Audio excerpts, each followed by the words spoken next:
China ഉള്ളിടത്തോളം കാലം ഇറാനെ കീഴ്പ്പെടുത്താൻ സാധിക്കില്ലെന്ന് അമേരിക്കയുടെ ഇൻ്റലിജൻസിൻ്റെ പ്രത്യേക റിപ്പോർട്ട്. അഥവാ ഇറാന് വേണ്ടി ചൈന രംഗത്തുണ്ട്. ചെഞ്ചോരയുടെ വർഗവൈരം കൃത്യമായ രീതിയിൽ നിയലിക്കുന്നു എന്ന് സാരം. എന്താണ് ചൈനക്ക് ഇറാനോടുള്ള താല്പര്യം? എന്താണ് ചൈനക്ക് അമേരിക്കയോടുള്ള വൈരം? നമ്മൾ ഇതാണ് ഇന്നത്തെ വീഡിയോയിൽ ചർച്ച ചെയ്യുന്നത്. ലോക പ്രശ്നങ്ങളിൽ ഇടപെടുക എന്നുള്ളത് എല്ലാ കാലത്തും ചൈനക്ക് വലിയ താല്പര്യമുള്ള വിഷയമാണ്.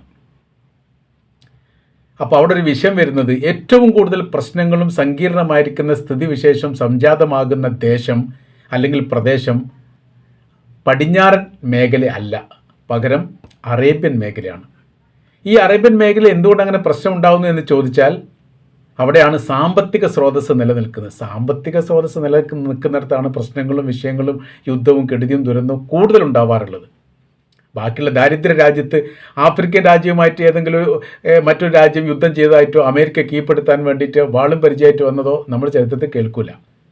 അവിടെ വർഗീയ കലാപങ്ങളോ പ്രശ്നങ്ങളോ ആഭ്യന്തര പ്രശ്നങ്ങളോ ഉണ്ടാവുകയാണെങ്കിൽ ഒരു പക്ഷം ചേർന്നുകൊണ്ട് സഹായിക്കും ആയുധ വിൽപ്പനയ്ക്ക് വേണ്ടി എന്നല്ലാതെ. പക്ഷേ അറേബ്യൻ മേഖല പ്രശ്നം ഉണ്ടായാൽ അങ്ങനെയാണോ? അല്ല, നേരെ തിരിച്ചാണ്. അപ്പോൾ ഇവിടെ വിഷയത്തിലേക്ക് ഇറങ്ങി വരാൻ വേണ്ടിയിട്ട് അമേരിക്കയ്ക്ക് വളരെ എളുപ്പത്തിൽ സാധിച്ചു. കാര്യം അമേരിക്ക ഒരു മതരാഷ്ട്രമാണ് ഒരു പരിധി വരെ. അതായത് ക്രിസ്ത്യൻ മിഷണറി സംവിധാനവും ക്രിസ്ത്യൻ മത ആചാരത്തിന് അനുസരിച്ച് നീങ്ങുന്ന നല്ലൊരു ശതമാനം ക്രിസ്ത്യാനികളായിരിക്കുന്ന ഒരു രാജ്യമാണ് അമേരിക്ക എന്ന് പറയുന്നത്. ഇവിടെ അറേബ്യൻ രാജ്യങ്ങൾ എന്ന് പറഞ്ഞാൽ മുസ്ലിങ്ങളെ സംബന്ധിച്ചിടത്തോളം മുസ്ലിങ്ങളാണ്. അതുകൊണ്ട് തന്നെ ഒരു മത കണക്ഷൻ, മതബന്ധമുണ്ട്. ഈ മതബന്ധത്തെ ഉപയോഗപ്പെടുത്തിയിട്ടാണ് അബ്രഹാം കരാർ ഉണ്ടാക്കണം എന്ന് ഇസ്രായേൽ തന്ത്രപൂർവ്വം പറഞ്ഞത്. ഇസ്രായേൽ പറഞ്ഞു, അബ്രഹാമിൻ്റെ മക്കളിൽ ജൂതന്മാരായ അവരും ഉണ്ട്. അതുകൊണ്ട് നമ്മൾ 3 പേരും ഒന്നാണ്, ക്രിസ്ത്യാനികൾ, ജൂതന്മാർ, മുസ്ലിങ്ങൾ. അങ്ങനെ ഒന്നിച്ചിട്ടുള്ള ഒരു പരിപാടി മറ്റൊരു തരത്തിലും ഒരു രൂപത്തിലും സൗദി അറേബ്യ അടക്കമുള്ള രാജ്യങ്ങൾ ഇസ്രായേലുമായിട്ട് സഹകരിക്കാനുള്ള സാധ്യത ഇല്ല എന്ന് മനസ്സിലാക്കിയ സമയത്ത് അറ്റകൈ പ്രയോഗിച്ചതാണ് ഈ അബ്രഹാം കരാർ എന്ന് പറയുന്ന സംവിധാനം. അത് വിജയിച്ചില്ല എന്നൊരു മറ്റൊരു വിഷയം. അപ്പോൾ നമ്മൾ പറഞ്ഞു വരുന്നത്, അവിടേക്ക് എത്തിച്ചേരാൻ വേണ്ടിയിട്ട് ചൈനയ്ക്ക് സാധിക്കാതെ പോയതിൻ്റെ കാര്യം പ്രത്യയശാസ്ത്ര വിരുദ്ധതയുണ്ട്. കാര്യം ചൈന എന്ന് പറയുന്നത് കമ്മ്യൂണിസ്റ്റ് രാജ്യമാണ്, അതൊരു പ്രത്യയശാസ്ത്രമാണ്. ഇസ്ലാം എന്ന് പറയുന്നത് ഇസ്ലാമിക പ്രത്യയശാസ്ത്രമാണ്, അത് മറ്റൊന്നാണ്. രണ്ടും തമ്മിൽ വലിയ രീതിയിലുള്ള വൈരുദ്ധ്യമുണ്ട്. കാര്യം എന്ന് പറഞ്ഞാൽ, ഒന്നിൽ മതമില്ല, ഒന്നിൽ ദൈവമില്ല, ഒന്നിൽ അതുമായിട്ട് ബന്ധപ്പെട്ട ഒരു സംവിധാനമില്ല, മറ്റേതിൽ എല്ലാം ഉണ്ട്. അപ്പോൾ അങ്ങനത്തെ ഒരു വൈരം വെച്ചുകൊണ്ടുള്ള ഒരു വിരുദ്ധത ചേരാൻ പാടില്ലാത്തതാണ് എന്ന് മുൻകാലത്തെ ഒരു തുടർച്ച ഉണ്ടായതുകൊണ്ടാണ് യഥാർത്ഥത്തിൽ ചൈനയും അറേബ്യൻ രാജ്യങ്ങൾ ചേരാതിരുന്നത്. പക്ഷേ അറ്റകൈ അവർ ചേർത്താനുള്ള എല്ലാ പ്രയോഗങ്ങളും നടത്തി ചേർന്നുകൊണ്ടിരിക്കുന്നത് നമ്മൾ കാണാൻ വേണ്ടി സാധിച്ചു. കാര്യം എന്ന് പറഞ്ഞാൽ, മതവിശ്വാസികളായിരിക്കുന്ന ക്രിസ്ത്യാനികളെക്കാൾ, അതായത് അമേരിക്കക്കാരെക്കാളേറെ വിശ്വസിക്കാൻ പറ്റുന്നത് കമ്മ്യൂണിസ്റ്റുകാരാണ് എന്നുള്ള ഒരു തിരിച്ചറിവ് അറേബ്യൻ രാജ്യങ്ങൾക്ക് ഉണ്ടായി എന്ന് ചുരുക്കം. അപ്പോൾ ഇവിടെ പറയുന്ന കാര്യം ഇങ്ങനെയാണ്, രാഷ്ട്രങ്ങളുടെ കൃത്യമായിരിക്കുന്ന സ്വാധീനം ഉണ്ടാക്കാൻ സോവിയറ്റ് യൂണിയൻ്റെ തകർച്ചയ്ക്ക് ശേഷം വലിയ രീതിയിലുള്ള ശ്രമം ചൈന നടത്തി. സോവിയറ്റ് യൂണിയൻ പരമാവധി രാജ്യങ്ങളുമായിട്ട് വലിയ രീതിയിലുള്ള ബന്ധമാണ്. കമ്മ്യൂണിസ്റ്റ് രാജ്യമാണെങ്കിൽ പോലും മിതത്വമുള്ള കമ്മ്യൂണിസം എന്നാണ് അറിയപ്പെടുന്നത്. ചൈനയിലെ കമ്മ്യൂണിസത്തെ ഹാർഡായിരിക്കുന്ന, കഠിനമായിരിക്കുന്ന കമ്മ്യൂണിസമാണ്. രണ്ടും തമ്മിൽ കുറേ വ്യത്യാസങ്ങളുണ്ട്. ഏതായിരുന്നല്ലോ ആ രീതിയിൽ വലിയ നീക്കങ്ങൾ നടത്തിയിട്ടുണ്ടെങ്കിൽ പോലും അമേരിക്ക എന്ന് പറയുന്ന രാജ്യത്തിൻ്റെ വലിയ രീതിയിലുള്ള സ്വാധീനത്തിന് മുമ്പിൽ ചൈനക്ക് വല്ലാത്ത രീതിയിൽ വലിഞ്ഞു കയറാൻ വേണ്ടി സാധിക്കാതെ പോയി. അവസരം നോക്കിയിട്ട് അവരങ്ങനെ മുന്നേറിക്കൊണ്ടേയിരിക്കുകയാണ് എന്ന് ചുരുക്കം. Cuba, Venezuela, Vietnam, North Korea, Laos, മ്യാൻമാറിനോട് ചേർന്നിട്ടുള്ള ഒരു രാജ്യത്തിൻ്റെ പേരാണ് ലാവോസ്. ഈ രാജ്യങ്ങളാണ്, ചൈന അടക്കമുള്ള രാജ്യങ്ങളാണ് ഇപ്പോൾ കമ്മ്യൂണിസ്റ്റ് രാജ്യമായിട്ട് നിലനിൽക്കുന്നത്. പക്ഷേ അതിൽ റഷ്യയുടെ പേരില്ല. റഷ്യയുടെ പേരില്ലാതാക്കാൻ കാര്യം, റഷ്യ ഒരു മൾട്ടി പാർട്ടി സംവിധാനമുള്ള രാജ്യമായിട്ടാണ് നിലനിൽക്കുന്നത്. കമ്മ്യൂണിസം തന്നെയല്ല, അതിൽ ജനാധിപത്യമുണ്ട്, കുറേ പ്രക്രിയകളും ക്രിയകളും കാര്യങ്ങളൊക്കെ വലിഞ്ഞു മുറുകിയിട്ടുള്ള ഒരു സംവിധാനമാണ് ഇപ്പോൾ അവിടെ നിലനിൽക്കുക. സംഭവ ഏകാധിപത്യമാണെങ്കിൽ പോലും 1991 USSRൻ്റെ, സോവിയറ്റ് യൂണിയൻ്റെ തകർച്ചയ്ക്ക് ശേഷം 15 സ്വതന്ത്ര റിപ്പബ്ലിക്കായിട്ട് സോവിയറ്റ് യൂണിയൻ മാറി. അതിൻ്റെ പിന്നാമ്പുറം പ്രവർത്തിച്ചത് അമേരിക്കയാണ്. അമേരിക്ക അൽഖ്വയ്ദ പോലെയുള്ള ഭീകരവാദികളെ പോലും സോവിയറ്റ് യൂണിയൻ്റെ തകർച്ചയ്ക്ക് വേണ്ടി അമേരിക്ക സൃഷ്ടിച്ചതാണ് എന്ന് പറയപ്പെട്ടിട്ടുണ്ട്. അഫ്ഗാനിസ്ഥാൻ്റെ സ്വാതന്ത്ര്യം, അഫ്ഗാനിസ്ഥാൻ എന്ന് പറഞ്ഞാൽ സോവിയറ്റ് യൂണിയൻ്റെ ഭാഗമാണ്. അവിടെ സ്വാതന്ത്ര്യത്തിന് വേണ്ടിയിട്ടുള്ള മുറവിളി ഉണ്ടായി, പ്രശ്നങ്ങളുണ്ടായി, പോരാട്ടമുണ്ടായി. പിന്നീട് അവിടെ അൽഖ്വയ്ദ ഉണ്ടായി. അൽഖ്വയ്ദനെ അമേരിക്ക സൃഷ്ടിച്ചു. അവിടെ സോവിയറ്റ് യൂണിയൻ തകരണം. അതാണ് സൈനികപരമായിരിക്കുന്ന സംഘശക്തിയായിട്ട് അത് ലോകത്തിന് മുൻപ് ഉണ്ടാവാൻ പാടില്ല എന്നതിൻ്റെ അടിസ്ഥാനത്തിൽ അമേരിക്ക സൃഷ്ടിച്ചതാണ് അൽഖ്വയ്ദ എന്നൊക്കെ പറയുന്നുണ്ട്. അപ്പോൾ ഇവിടെ വിഷയം നോക്കുന്ന സമയത്ത് 1955 മുതൽ 1975 വരെ 20 വർഷം നീണ്ടു നിന്ന വിയറ്റ്നാം യുദ്ധത്തിൽ വലിയ രീതിയിലുള്ള സഹായം ചൈന ചെയ്തു കൊടുത്തു. നമ്മൾ എണ്ണപ്പെടുന്ന രാജ്യങ്ങൾ Cuba, Venezuela, Vietnam, North Korea, Laos. Okay, ഇതിൽ ക്യൂബയെ സംബന്ധിച്ചിടത്തോളം ഇറാന് ശേഷം ക്യൂബയെ ആക്രമിക്കും എന്ന് പറഞ്ഞു. ക്യൂബ സമ്പൂർണ്ണമായിരിക്കും കമ്മ്യൂണിസ്റ്റ് രാജ്യമാണ്. വെനിസുലയെ സംബന്ധിച്ചിടത്തോളം വെനിസുലയിൽ ഇപ്പോൾ നടക്കുന്ന സംഭവം പ്രസിഡന്റ് തട്ടിക്കൊണ്ടുപോയി. ഇതിൻ്റെ മുമ്പ് ഷാവേസ് പ്രസിഡന്റ് ആയിരുന്ന സമയത്ത് തന്നെ വലിയ പ്രശ്നങ്ങളും കാര്യങ്ങളും ഉണ്ടായിരുന്നു. ഷാവേസിന് വിഷം കൊടുത്ത് കൊലപ്പെടുത്തിയതാണ്, വിഷം കൊടുത്തല്ല, ക്യാൻസറിൻ്റെ അണു കുത്തിവെച്ച് കൊലപ്പെടുത്തിയാണ് എന്നൊരു പരാതി ഉണ്ടായിരുന്നു. അതെങ്ങനെയാണ് നടന്നത് എന്നതിനെക്കുറിച്ച് വലിയ അന്വേഷണമൊക്കെ നടത്തിയിട്ടുണ്ടെങ്കിൽ പൂർണ്ണമായിട്ടില്ല.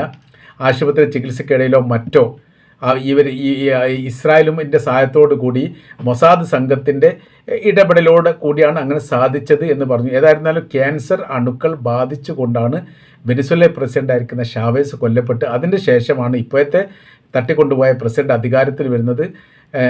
അപ്പോൾ ഈ ചൈനയെ സംബന്ധിച്ചിടത്തോളം വെനിസുലയെ സംരക്ഷിക്കാൻ സാധിക്കാത്തതിൻ്റെ ഒരു നിരാശ ചൈനക്കുണ്ട്.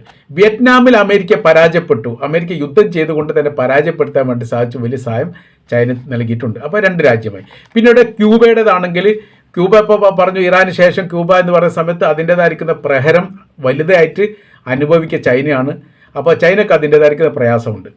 പിന്നെ നോർത്ത് കൊറിയയാണ്. അത് പിന്നെ കിം ജോങ്ങിനെ സംബന്ധിച്ചത് അവിടേക്ക് എത്തൂല. ലാവോസിനെ സംബന്ധിച്ചിടത്തോളം അത് അത്ര വലിയ പ്രസിദ്ധമായിരിക്കുന്ന ഒരു രാജ്യമല്ല. അങ്ങനെയാണെങ്കിലും അവിടെ ശ്രദ്ധിക്കാൻ ചൈനക്ക് സാധിക്കും. ക്യൂബയിലേക്ക് അമേരിക്കയുടെ പട വരാൻ പാടില്ല. അതാണ് യഥാർത്ഥത്തിൽ ചൈനയുടെ ഉദ്ദേശ ലക്ഷ്യം. എന്താണ് അതിന് ചെയ്യേണ്ടത്? എന്തും ചെയ്യാൻ ചൈന തയ്യാറാണ്.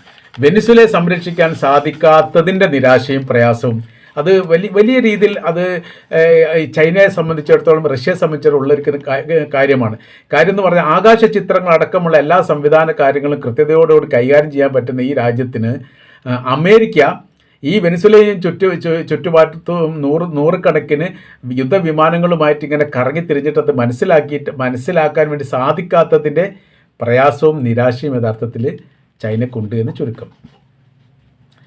അപ്പോൾ 2ാം ലോകയുദ്ധം അത് വളരെ നിർണായകമാണ്. 2ാം ലോകയുദ്ധം ലോകത്തെ ചേരിതിരിക്കുകയും പിന്നീട് സർവാധിപത്യത്തോടു കൂടി അമേരിക്ക കയറി വന്ന യുദ്ധവുമാണ്. 1937 മുതൽ 1941 വരെ. 1937 ജൂലൈ 7-ാം തീയതി മാർക്കോ പോളോ ബ്രിഡ്ജ് ഒരു അപകടം ഉണ്ടായി, ഇൻസിഡൻ്റ് ഉണ്ടായി. അതോടുകൂടിയിട്ടാണ് ചൈന ഇതിൽ നേരിട്ട് പങ്കാളിത്തം വഹിക്കുന്നത്. അതായത് 1937 തന്നെ. 1937 യുദ്ധം ആരംഭിച്ചത്. 1930 തന്നെ ചൈന പങ്കാളിത്തമായി. എന്താണ് ഇവർക്ക് നേട്ടം കിട്ടിയത്? അതായത് ചൈനയ്ക്ക് യുദ്ധത്തിൽ പങ്കാളിത്തം വഹിച്ചുകൊണ്ട് എന്താ നേട്ടം കിട്ടിയത്? നേട്ടം അലീഡ് പവർ കിട്ടി.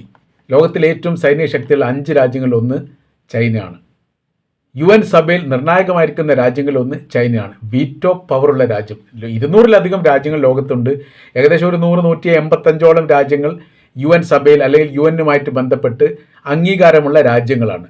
ഈ അംഗീകാരമുള്ള 185 രാജ്യങ്ങൾ ഒരു ബില്ല് അവതരിപ്പിച്ചു. അത് 155 ആൾക്കാർ വോട്ട് ചെയ്തു, പാസ്സാക്കിയെടുത്തു. എന്നാൽ ചൈന എന്ന് പറഞ്ഞ ഒറ്റ രാജ്യത്തിന്, അതല്ലെങ്കിൽ ബ്രിട്ടൻ എന്ന് പറഞ്ഞ ഒറ്റ രാജ്യത്തിന്, ഈ പറയപ്പെട്ട 5 രാജ്യങ്ങളാണ് ഇപ്പോൾ ഉള്ളത് ഈ വീറ്റോ പവറുള്ളത്. അതിൽ ഒരു രാജ്യം എതിർത്താൽ ഈ 155 രാജ്യങ്ങളും പണിയെടുത്ത് വെറുതെയായി. അതിന് മേലെ ഇവർക്ക് ആധിപത്യം ഉണ്ടാക്കുന്ന രീതിയിൽ ഒരു പവർ ഉണ്ടാക്കാൻ വേണ്ടിയിട്ട് സാധിച്ചു എന്നുള്ളതാണ് 2ാം ലോക യുദ്ധത്തിൽ ആകെ ചൈനയ്ക്കുള്ള നേട്ടം. മറ്റൊരു നേട്ടം കൂടി പറയുന്നുണ്ട്. ജപ്പാനിൽ നിന്നും തായ്വാൻ എന്ന് പറയുന്ന പ്രദേശം തിരികെ ലഭിക്കാൻ വേണ്ടിയിട്ട് സാധിച്ചു. ആ 2ാം ലോക യുദ്ധത്തിലുള്ള മെച്ചമാണ്. ജപ്പാൻ്റെ കീഴിലായിരുന്നു അല്ലെങ്കിൽ ജപ്പാൻ്റെ അധിനിവേശത്തിലായിരുന്നു തായ്വാൻ ഉണ്ടായത്. അവിടെ നിന്ന് 2ാം ലോക യുദ്ധത്തിലെ വിജയത്തോട് കൂടിയിട്ട് ചൈനയ്ക്ക് എന്ത് ചെയ്യാൻ വേണ്ടി പറ്റി? തായ്വാനെ പിടിച്ചെടുക്കാൻ വേണ്ടി പറ്റി. എന്നാലും തായ്വാനുമായിട്ട് ബന്ധപ്പെട്ട കുറേ വിഷയങ്ങൾ നിലനിൽക്കുന്നുണ്ട്. അതിൽ സ്വതന്ത്ര റിപ്പബ്ലിക്കാണെന്ന് അമേരിക്ക പറയുന്നു, അത് അനുവദിക്കില്ലെന്ന് ചൈന പറയുന്നു. അങ്ങനെ ആ വിഷയമായിട്ട് ബന്ധപ്പെട്ട് അങ്ങോട്ടും ഇങ്ങോട്ടൊക്കെ കൊമ്പുകോർക്കലൊക്കെ ഉണ്ടെങ്കിൽ പോലും അവരുടെ ഒരു ഏറെക്കുറെ ആധിപത്യത്തിൻ്റെ കീഴിലാണ് എന്ന് പറയാൻ വേണ്ടി സാധിക്കും. നമ്മൾ പറഞ്ഞു വരുന്ന വിഷയം, ഇറാന് വേണ്ടി ചൈന എന്തും ചെയ്യും. അതിൻ്റെ കാര്യം എന്ന് പറഞ്ഞാൽ ഈ പറയപ്പെട്ട, അതായത് അമേരിക്ക എന്ന് പറയുന്ന മുതലാളിത്ത സാമ്രാജ്യത്വ വർഗ സംവിധാനത്തിൻ്റെ തകർച്ച, സൈനികപരമായ രീതിയിൽ അവരുണ്ടാക്കുന്ന ആധിപത്യം, ഭാവിയിൽ വരാൻ പോകുന്ന ഇടതുപക്ഷത്തെ പോലെയുള്ള അല്ലെ കമ്മ്യൂണിസ്റ്റ് രാജ്യത്തെ പോലെ ഉള്ളവർക്കും മുസ്ലിം രാജ്യങ്ങൾക്കും ഉണ്ടാക്കുന്ന പ്രയാസങ്ങൾ എവിടെ വെച്ചാണോ തടയാൻ പറ്റുക ആ മേഖലയിൽ വെച്ച് തടയുക. വലിയ സൈനിക ശക്തികൾ ഉണ്ടാകുന്നതിന് മുൻപ് തടയപ്പെടുക എന്നുള്ളതാണ്. അതിന് ഉദാഹരണം പറയുന്നത് ഇങ്ങനെയാണ്.